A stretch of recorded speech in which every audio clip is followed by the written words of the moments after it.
would you like to create extra income on demand? Alex Thoric is going to tell us about how you too can build income on demand. And what's so special about Alex is that he's the founder of a marketing agency and co-founder of Building Income on Demand.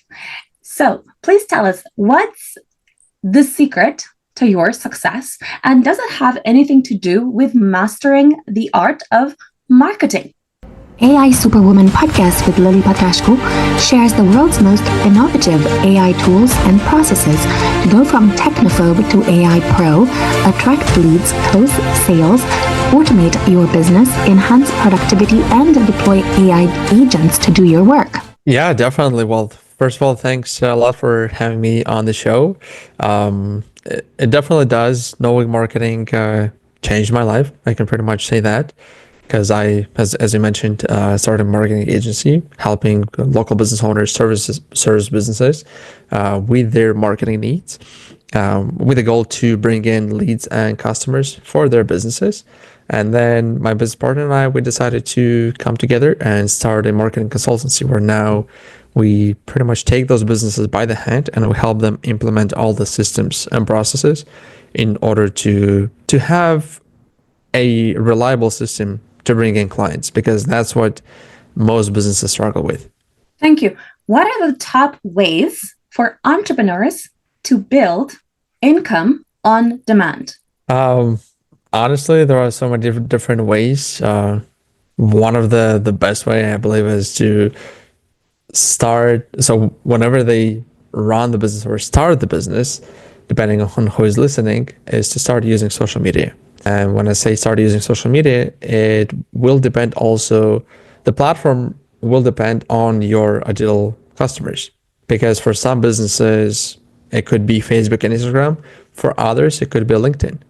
So it really depends on where your audience is spending their time on.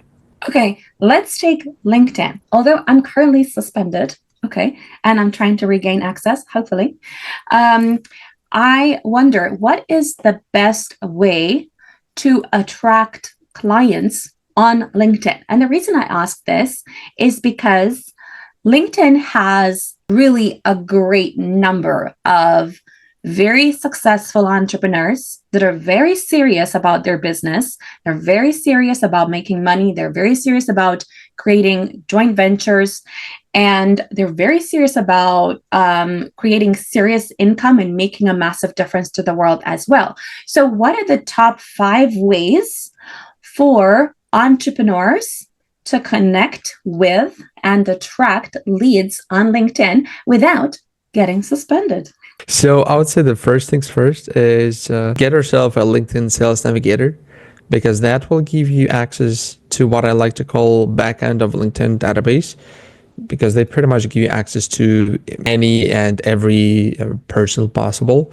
Let's say if you need to connect with higher level people with a free account, you don't necessarily always have access to an access or opportunity to connect with them. So that's what LinkedIn Sales Navigator gives you access to.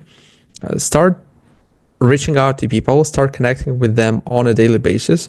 I would say limit your connections. So back in the days, when I say back in the days, I would say back in 2019, we were able to send around 100 connection requests per day, which was insane. And you can physically connect with people on a personal level with 100 people per day. So then LinkedIn decided to put some restrictions, and they limited that to 100 people per week, which in turn, it's about like 20 people per day. So if you start sending connection requests to about 20 people per day, you shouldn't, LinkedIn would not put you in the connection jail. Let's say that they will not limit you on certain things. If you do bypass certain things that they don't like, let's say like using automations to connect with people, LinkedIn doesn't like that, but it also depends on the platform that you would use. So speaking of the automation, the platform that we like to use is Drupify. You can look it up. The way we're using it is we connect it to our LinkedIn account. We set up the system that it's pretty much kind of a bot that reaches, so it does the outreach. We limit our connection requests, so you have the limits. You can limit the connection requests, the messages sent, endorsements that you give to people, engagement that you want to create, let's say like people's posts. So we have an entire sequence of how you can connect with people on LinkedIn. In the beginning, when you, especially these days, when you send a connection request, it would be a good idea to not add notes, because numbers show that more people are willing to connect with you without you necessarily mentioning something, because sometimes people like to add way too much information in the notes section, and then like you kind of look at the information and you pretty much understand that the person wants to sell you something right away. Because in case with LinkedIn and honestly any platforms on social media, the goal of social media is to be social. So you want to connect with people and build relationships. So that's on the connection side. On the content side, it would be a good idea for you to start creating content and be consistent with it if your audience is there. Also make sure that you have a good LinkedIn profile, because we call it the profile funnel. So let's say when you create content and people see the content, they will go to your page to see if they are interested, right? They'll go to the page to see who is this person. And right on top, you have the banner. You can use it however you want to use it. Ideally, you would need to keep it simple. You could mention the call to action. So maybe subscribe to your newsletter. That's something that I've seen a lot of people doing. Like in my case, we just have the motto of the company and just the website, the name of the domain. Then right below, it's important for you to have a really good tagline, which is usually right under your name, because that way within the tagline, people can understand who you are, what you do, and who you work with right away. Then when you go lower, then there's the about section. That's where you can pretty much write your, I don't know if you've written sales copy or for something for like, let's say a sales page or even for emails, right? So if you know copywriting, you should definitely start using that.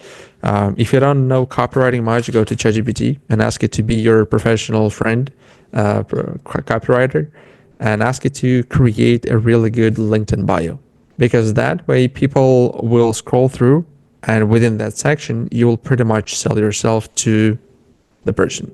Thank you. Now, you mentioned leveraging a chatbot in order to integrate that with LinkedIn. But as far as I know, LinkedIn doesn't allow any sort of automations. So I wonder how to go around it without getting banned. And also, what kind of messaging do you kind of get, do you just like get connected with people without any sort of message, or it's just like, hi, just wanted to connect, like their typical mini template that they have automated? Mm-hmm. Or do you say something really tiny that kind of gets them to engage, that gives you a higher likelihood of engaging? And the reason I ask you this is because I find, like in my case, when people, I'm very friendly, okay? But the reality is someone like you, let's say, if someone like you try to connect with me on LinkedIn, first of all, because I don't know why, but if someone wrote me in Facebook, for example, I would probably like respond instantaneously, and I don't know why, okay? Whereas in LinkedIn, it's like I still have the app, but somehow LinkedIn doesn't feel so sociable. It's like I know people are there to sell me stuff. So if someone like you came and said, I can help you build an income on demand, and I can bring, 10 to 30 leads a week and whatever, I wouldn't even look at that. And it's not that I don't need leads, okay? It's just a very weird thing that I don't know. I don't even understand myself, not to mention other people. So I wonder about what you suggest there in terms of making LinkedIn LinkedIn outbound messages effective and impactful, and, that actually work and bring you a response. Honestly, in case with LinkedIn and the thing that you mentioned, when somebody's reaching out and says, I can bring you 10 to 30 booked appointments in a month or leads or whatever the promise is, most of the times people look at it as like whatever, because you don't even know the person. So the person is just like doing a cold email or a cold call. It's exactly the same thing. And since you are on LinkedIn and the person connected with you, you should, I would say, take the time, go through their profile and see what you have in common. That's what we would do in our case, because we want to make sure that we connect with them on a personal level, because you connect with personal pages pretty much on LinkedIn. When I say that we use automation, so we like to use it to at least automate the connection requests. So sending out connection requests on a daily basis, because you know how it is. The more consistent you are, the more you'll get out of it. And when you will do it manually, we've tried it manually too, but every day something comes up, and you do need about 30 minutes to maybe an hour to start connecting with people, to even like send a connection request without any notes. So what we like to do when the person already accepts the connection request, that's when we send the message. Something that we're starting to do now is we start sending a video and audio messages. In that case, it's not as scalable, but you definitely build better relationships, because not many people are doing that. And you can literally take the phone, record yourself, maybe even like turn and have their profile, their LinkedIn profile on your screen. So that way the person will know that it's real and it's not just like a standard video. But if you want to scale it, yes, you can create like something more of a standardized video where you don't necessarily say the name of the person in the video itself, but you still send them the link. Sorry, not the link, but the video itself.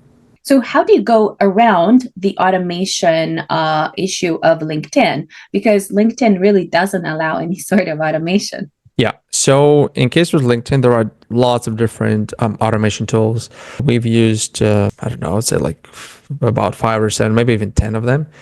And as I mentioned, like the tool that we're using now is Dripify. So Dripify is, the domain itself is dripify.io. So it's a software that runs on the back end. There are certain tools, certain automation tools with LinkedIn where you need to keep your LinkedIn open in order for the tool to work. And with those type of tools, especially the ones that you basically attach them, you have what I call it, the Chrome extension. So you turn on the Chrome extension and the tool starts working on your behalf. And if you're doing something at the same time on LinkedIn and the tool is working, that will be a bit suspicious for the LinkedIn algorithm.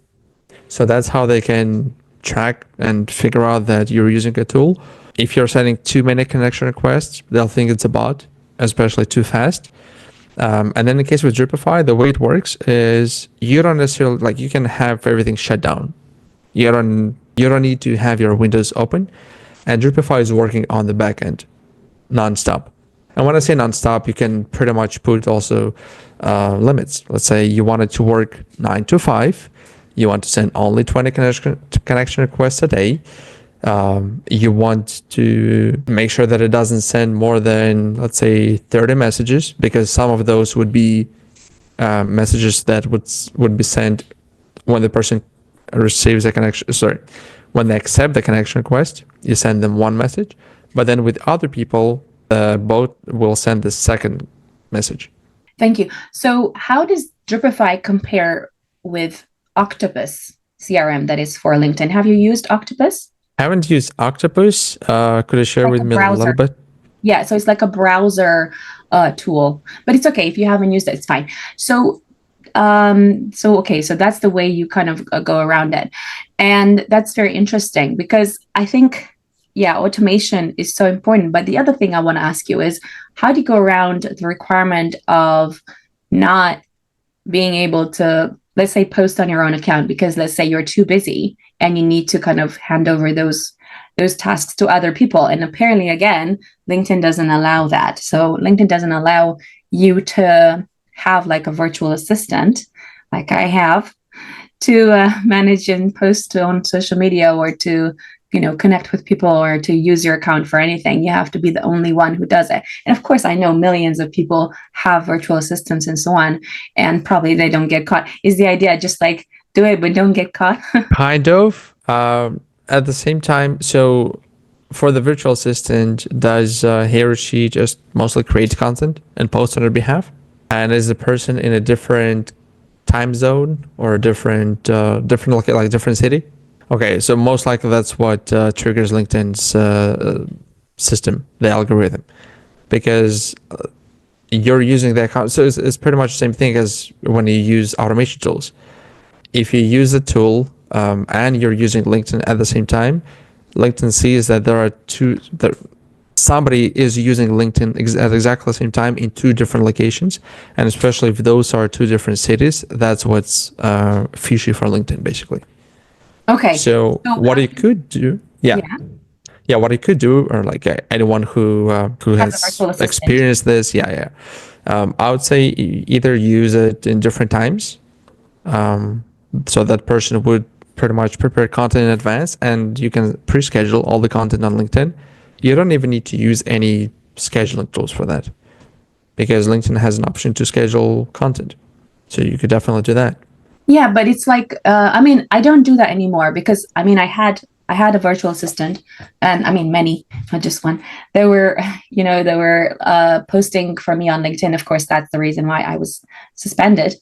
And of course, I don't do that now because I don't have access to my account. And of course, if I do go back in, I'm not going to. But it's a massive hassle for me. So not to, because like my assistants do everything for me. So it's like, I mean, I can't be like, oh, let me use this app now because I know Pedro is not, and whatever. And it's like in my team, we do everything so fast and so quickly, and it's a bit like, okay, Pedro does this, and then the other one does that, and then the other one can do a little bit, and and there's an issue with this, okay, fix that, and then someone else could help. So everything happens in such a, not chaotic, but you know what I mean. It's like very dynamic. Yeah, fast paced. Yeah, because I can't even think of how. I mean, I have to go back to like I don't know what year when you have to still post by yourself. And it's ridiculous to me, really. It's ridiculous. But, anyway, let's move on from that. So tell us more about effective posting on LinkedIn to attract the right clients. And we already kind of covered messaging, but what about attractive, impactful social media posts that gather a lot of likes, shares, followers, and give a lot of value to the followers that are following that particular page? So I would say in terms of the content, you need to have different type of content. And when I say different type of content, I'm referring to, let's say, one day you can post something that inspires. I actually had just before our interview, I had a call with a client and we went through this. So it's really fresh on my mind. So something that inspires, something that educates, maybe client testimonials, or some stories from the clients, or just stories from the business. Also some of the behind the scene. So let's say if you're doing, I don't know, you're working on a workshop, show it to people, show them what's going on. You could also promote certain things. There is nothing wrong with posting content that promote some type of an event, product, service, whatever it is that you want to promote. In case with the promotion part, we like to do the ratio of, I'll say, one promotion a week, one to two. So I would say one to two promotions a week. Sorry, okay. 1 to 2 promotions every 2 weeks. Yeah. Okay. Yeah, because you don't want. Yeah, because again, you want to be social on social media, right? And you want to create value with your personal brand. And it's not necessarily the place where you sell something, but where you sell is on your personal page. And that's why I said it's important to have your profile funnel being set up. So when people, whenever they see your content or your comments, that's another point that I wanted to make. It's important for you to engage with other people's posts, and you might actually get even more visitors, more potential leads and clients from the comments that you make, because people still see your name and they see the tagline. They see who you are and what you do, and they'll come to your page to get more information about you. Thank you. What's the best way to get entrepreneurs that are, I don't know if necessarily following you, but to get them from, I don't know, scrolling on LinkedIn onto your page, and from your page onto becoming subscribers, paid subscribers for your, I don't know, newsletter or for a service or product that you have on your personal page, on your personal website? So I would say start creating content and be consistent with it. As for the type of content, like I just mentioned, like different examples. Also, the type of content that you can post is simple images and written content, carousel type of post, the ones that you can swipe through, just like on Instagram.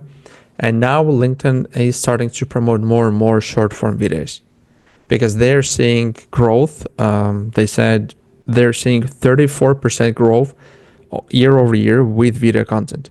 So now they're starting promoting it more and more, especially on cell phones. So when you're using a desktop version, you're not going to see as many, like for example, in my case, I'm not seeing as many video content, as many videos in my newsfeed. But when I'm on my phone, I do see that. So when you create that type of a content, within the content itself, you can put the link in under your post, and you can also pin that link within the comment section. And within the link itself, that's where you can send people to wherever you want them to go. So that could be a newsletter, as you mentioned, and that's what a lot of people are starting doing, because you send people to that page, they fill out a short form with name and email, and now they're in your database. So now you get to nurture them through emails. If you collect text, if you collect phone numbers, maybe even text messages. Thank you. Most content on LinkedIn is actually boring. Like, people post stuff that normally, I mean, if they're not your friend, you wouldn't like it, you know? And of course, you want to be supportive. So you give someone a like, and then you find that some other people have, and all of a sudden they have 20, 40 likes or comments. But really, there's nothing to like in terms of you getting value from it. You're just doing it to be kind and thoughtful and whatever, and to support. So I wonder about what's the best way to create non-boring content on LinkedIn? And give us some examples of, because you gave some potential stuff, but I wonder, like, more specifically. I would say, so if you want to create non-boring stuff, create content for your audience, for your ideal clients.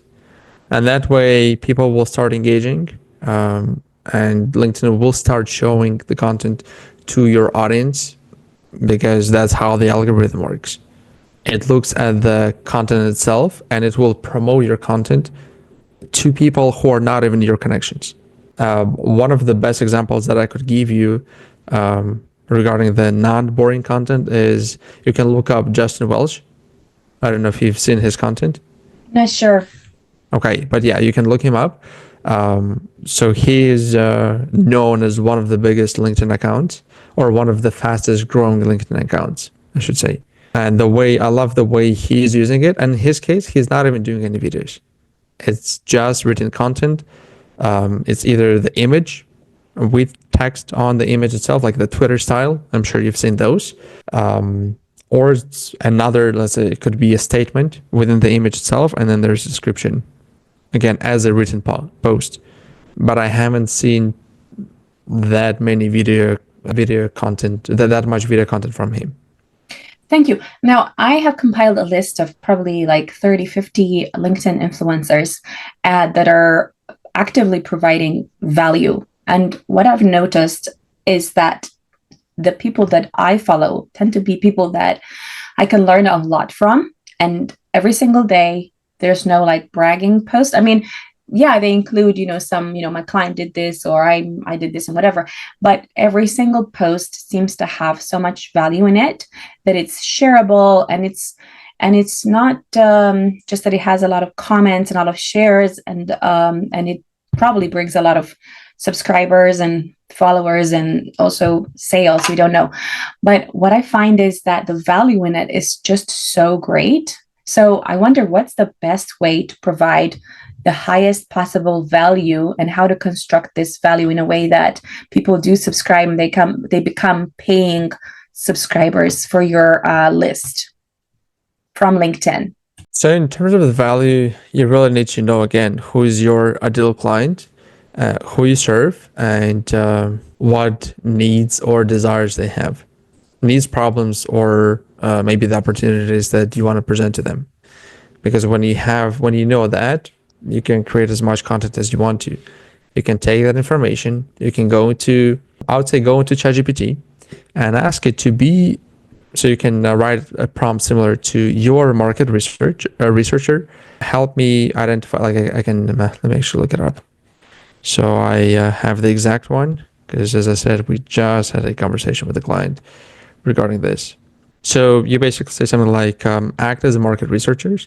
What are the 10 examples of problem statements, and you insert your ideal client, face when they're trying to get leads and clients in their own words. Each example should be short and concise, starting with the words I need or I want. ChatGPT is going to give you a list of 10. You can ask another 10 or another 20, as many as you want to. And then what you can ask is, act as your ideal client, and ask it to, so the next question would be, what are the 10 common issues, challenges, and problems you face on a regular basis? Please list this as actual statements in your ideal client's own words. So now you take that information and you start creating content based on those topics, because that's what your ideal clients are thinking about in pretty much in their head. And those are what we like to call the unspoken questions that they have. Let's say when they go to bed, when they wake up, when they're on the walk, maybe they don't even talk to anyone about those questions, but they have those questions and they search for it. But because ChatGPT takes all the information from the internet, that's how it gives you all of that content. So now we can take that and create content based on this information. Thank you. Tell us where entrepreneurs can find you. They can go to our website. It's buildingincomeondemand.com. They can also connect on any platform, LinkedIn, Facebook, Instagram you can think of. It's at Alex Thoric. Perfect. Stay tuned for the next episode. Follow me for more AI productivity tools.